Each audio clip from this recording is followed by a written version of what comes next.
Guys আপোনালোক সকলোকে মোৰ অন্য এটি ভিডিঅ'লৈ স্বাগতম জনাইছোঁ। আজি হৈছে জানুৱাৰী, মানে এইটো ভিডিঅ' জিঅ' হোৱাৰ পিছতে ৰেকৰ্ড কৰি থোৱা আছিলে। পিকনিকলৈ গৈছিলোঁ কিন্তু আপলোডহে কৰিব পৰা নাছিলোঁ। আমি এইজনী জানটো বা দুলীয়াজানৰ ওচৰতে থকা এটা সৰু পিকনিক প্লেচ চুখাপুৰ বুলি কয়, তাত ফাকিয়ালৰ ওচৰত বুলি কয়। আমি তাত পিকনিক খাওঁ বুলি আহিছিলোঁ, গোটেই ফেমিলি মেম্বাৰ, বাকী বেলেগ কোনো নহয়। এইফালে ৰং বাৰ ল'ৰা হয় আৰু আপোনালোকে চাগে ভিডিঅ'বিলাকত দেখিয়ে থাকে প্ৰায়। আৰু আমি এনেকৈ সকলো মিলি এসাঁজ খাওঁ বুলি আহিলোঁ। ঘৰতনো কিমান সদায় খাই থাকিম। ইফালে সকলোবোৰ আহিছে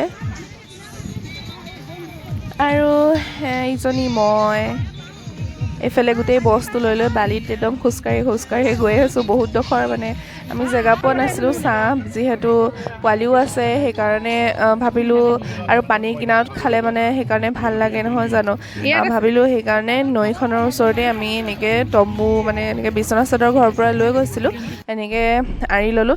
আৰু এইফালে ভণ্টি মই ভাবিলোঁ ভিডিঅ' বনাওঁ, সেইফালে বা ভিডিঅ' কৰি আছিলে, মানে ৰিলচ বনাওঁ বুলি ভাবিছিলোঁ শ্ল' মোশ্যনত, সেইকাৰণে এনেকৈ কৰোঁ বুলি ভাবিছিলোঁ। কিন্তু যেনেকৈ ভাবিছিলোঁ তেনেকৈ নহ'লগৈ, মানে গণ্ডগোলে হৈ গ'লগৈ। আৰু সেইকাৰণে আমি মানে নৈখন পাৰ হৈ পিনি আমি যিডোখৰত খাইছিলোঁ সেইডোখৰ অলপ বাম আছিলে, পাৰ হৈ পিনি আমি ওখ যিটো টিলা আছিলে তালৈ গৈছিলোঁ। সেই আহি থাকোঁতে এইটো আমি ভিডিঅ' কৰিছিলোঁ। এইফালে জিও আহি পিনি তাই আমনি কৰিছিলে, তাই সেই খুৱাই মেলি শুই গ'ল। আৰু তেতিয়া যিহেতু ঠাণ্ডা আছিলে, জানুৱাৰী ছিজনত ঠাণ্ডা হয় সেইকাৰণে। আৰু আমি বেছি দেৰিও কৰা নাছিলোঁ, কাৰণ কেলৈ নৈ কিনাৰত সৰু ল'ৰা ছোৱালী আমি লৈ গৈছোঁ, সেইকাৰণে মানে খাই মেলি সোনকালে আহোঁ বুলি ভাবিলোঁ। এইফালে আমি ঘৰত বনাই লৈয়ে আনিছিলোঁ সকলোবিলাক, পোলাও, মাংস, মাছ, পনীৰ, ভাত সকলোবিলাক লৈ আনিছিলোঁ, জাষ্ট অকল খোৱাহে হৈছিলে। এইফালে গোটেইকেইজনী বিয়নী, কিন্তু আমাৰ মাহে মিচিং, কাৰণ আমাৰ ঘৰটো দূৰ হৈ যায় কাৰণে আহিবলৈ অলপ অসুবিধা হয়।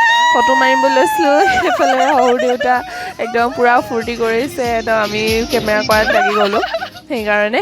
আৰু সকলোবিলাক এনেকৈ নাচি বাগি, জীৱনটো দুদিনীয়াহে আৰু এইবিলাকনো কৰি মানে আনন্দ কৰিব লাগে নহয় জানো, ফূৰ্তি কৰিব লাগে যিমান দিন থাকোঁ, জীয়াই থাকোঁ। আৰু সেইকাৰণে মানুহে লাইফটো প্ৰত্যেকটো মুহূৰ্ত এনজয় কৰিব লাগে।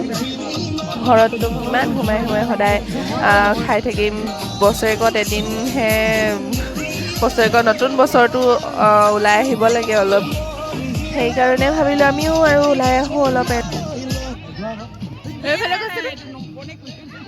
মই এনেকৈ আছোঁ, জাষ্ট গা ধুই আহিছোঁহে। আজি জিঅ'ৰ ফাৰ্ষ্ট ভেকচিন আছে, আজি 45 ডেইজ হৈছে। আৰু এই ভিডিঅ'টো কেতিয়া আপলোড দিব পাৰোঁ ঠিকনা নাই। আজি হৈছে 9 তাৰিখ, সেইকাৰণে মই তাইক ৰেডি কৰি ল'লোঁ। এইফালে তাইক উলিয়াই ৰেডি কৰি ল'লোঁ, বাপেকক দি দিলোঁ, মানে তাইক উলিয়াওঁতে অলপ টাইম লাগে, নহ'লে বহুত অসুবিধা হয় আগতে উলিয়াই নল'লে। এইফালে তাই টোপনিয়ে গ'ল, এইফালে এখেত আৰু মই। আজি জিৱে কেনেকৈ কান্দিব আৰু, এতিয়া মজাকৈ টোপনি মাৰি গৈছে। ৰাতি টোপনিতে দিলে গম পাব নহয়।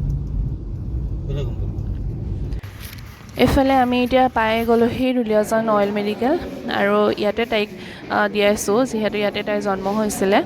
আৰু ভয় লাগি আছিলে, ইমান সৰু সৰু ল'ৰা ছোৱালীবিলাকে কান্দিছে, এতিয়া তাইও কান্দিলে, বহুত কান্দিলে। আৰু চাগে কিমান দুখ পায়, মোৰেই ভয় লাগে বেজি ল'বলৈ। আৰু তাইতো একদম ক'বই নালাগে, আৰু ইমান কান্দিছিলে, ইমান বেয়া লাগিছিলে নহয়।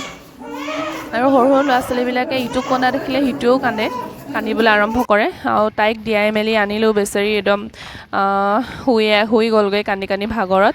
আৰু এয়া তাই শুই গ'লগৈ। আৰু পেইনলেছো আছে, পেইনলেছো দিয়াব পাৰোঁ, কিন্তু সকলোবিলাক যদি এনেকৈ দিয়াওঁ তাইতো গম নাপাব ন বিষ কি হয়, সেইকাৰণে। আৰু ফাইনেলি ঘৰ আহি পালোঁহি, তাইক শুৱাই ল'লোঁ বিচনাত। আৰু ভিডিঅ'টো ইয়াতে সামৰিছোঁ। আৰু আপোনালোকে যদি ভাল পালে তেতিয়াহ'লে প্লিজ চেনেলটো ছাবস্ক্ৰাইব কৰি দিব, ভিডিঅ'টো লাইক কৰি দিব। আকৌ এটা ভিডিঅ' লগ